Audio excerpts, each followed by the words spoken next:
what what AI can do, and there are some people actually that the right here at Harvard and MIT near me who are doing a lot of this digital democracy work and trying to design AI to do the following thing.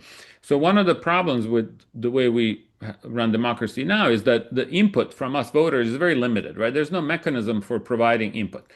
You can vote, but that's really a limited amount of information you're giving.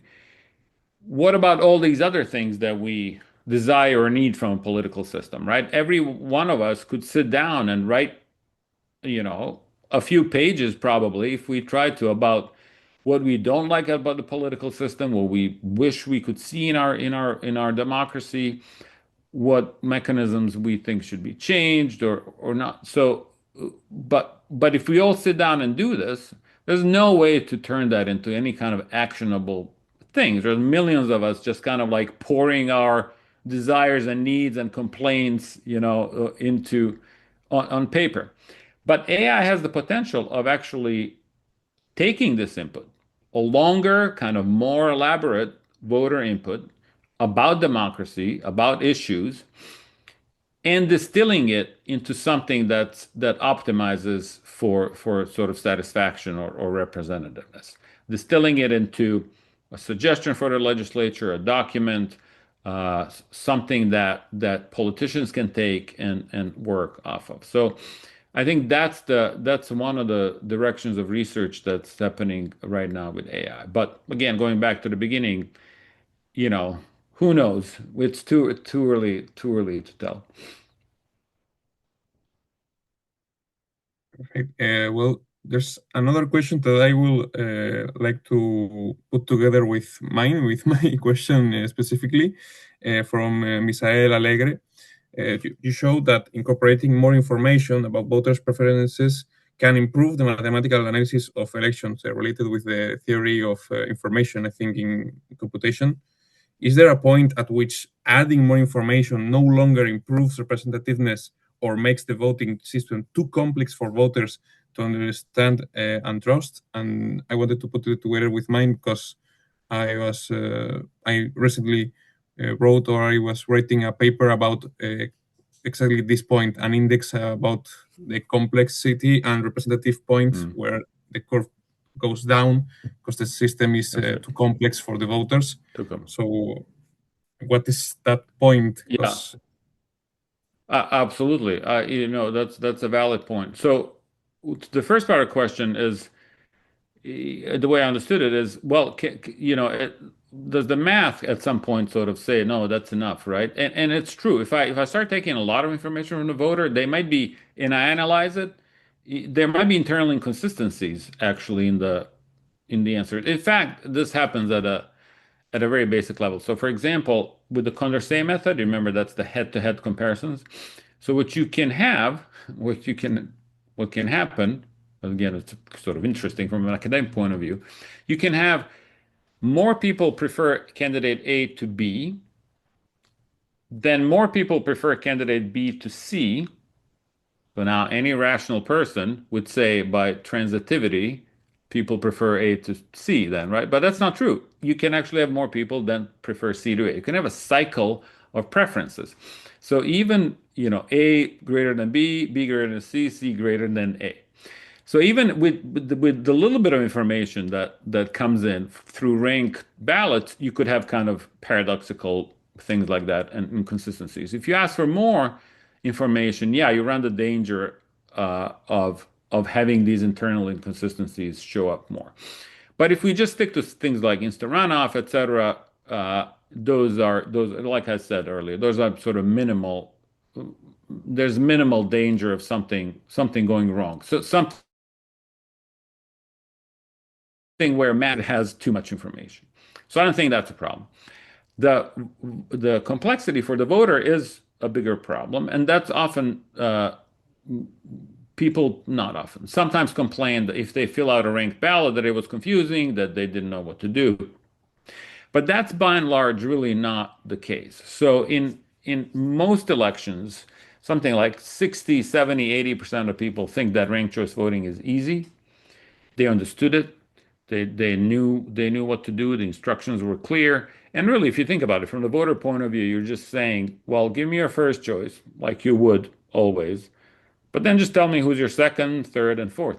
And if you don't want to do that, then just give me your first. It's not required that you fill out the ballot completely. You can just indicate your first choice, so you can kind of simulate the plurality voting. And so at least from the US and Australia and Scotland, we know that people find this system fairly easy. Now, there are some of these proportional representation systems that can get really complicated. Voters there's like some open list where you score the parties, then score the candidates, and then you can do like various combinations of things. So one of those is used in Australia, and it's quite complicated. It required a lot of education to be put in place before this could really work. But it works. Australia uses one of these complicated PR systems, and it's working. So education in combination with repeated, after a few cycles, when you do these elections a few times, people start getting used to it. People start anticipating what's going to happen. They get informed about the candidates better because they know they need to rank them and compare them to each other. They don't just say, "Oh, this is my favorite." So there's also voter behavior that is over time influenced by the method and makes the implementation easier. But yeah, I agree. Complexity is an issue, and education I don't think we should abandon good math because we think it'll be too complicated for the voters, right? That education goes a long way, and I think for most of these systems that I advocate for, they're the voters can they're not too hard for voters to actually understand them and be educated about them. Well, finally, we have the last question. Again, it's mine, and it's related with one is in the chat from Natalia Banzer, considering that Bolivia combines both proportional representation and first past the post in case of the 63 uninominal deputies. We have an issue here in Bolivia because we are actually studying if the electoral system needs a restructuration, a total restructuration, or just a little reform, considering that a lot of index like Gallagher or the normalized index from Jake Bailey, a political scientist, I think, from Ireland, says that the MMP that we use in Bolivia,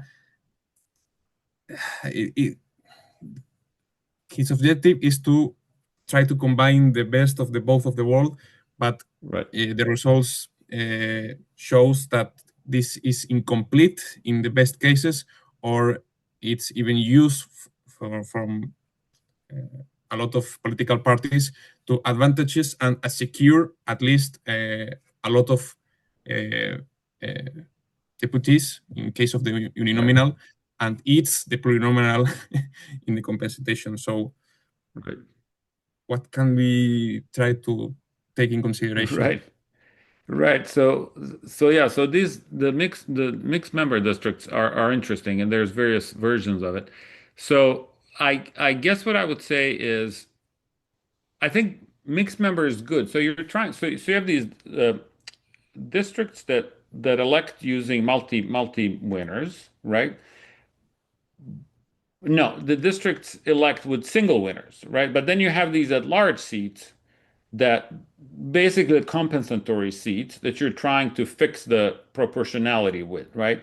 So I think the main, and I haven't studied this enough, and I would need to understand your system a little better, and sort of the geography, the demographics, the politics, all of these things come into play. So they're inseparable. Math can only go so far. But I think getting rid of these single winner districts is is is is key. Am I understanding that right? That 60 something are elected just single winners from districts? Yeah, Or 63 are just first past the post. If you win, or- that's it. You are yeah, secured. But if right, your party overwhelms in the percentage of votes, you could get less plurinominal seats in right. compensation, and the other gets. Sure. Those are subtracted from the compensatory seats. Yeah, sure. Yeah, I would just without again, I don't want to say anything that's ridiculous and stupid because I don't understand the system as much, but the first place I would look is these single member districts should be turned into multi-member districts to begin with, and then have some number of smaller number of compensatory at large seats. And this is what I believe most mixed member countries do. I'm not sure I've seen the single winner plus compensatory like Germany has. I think this was even introduced after World War II in Germany.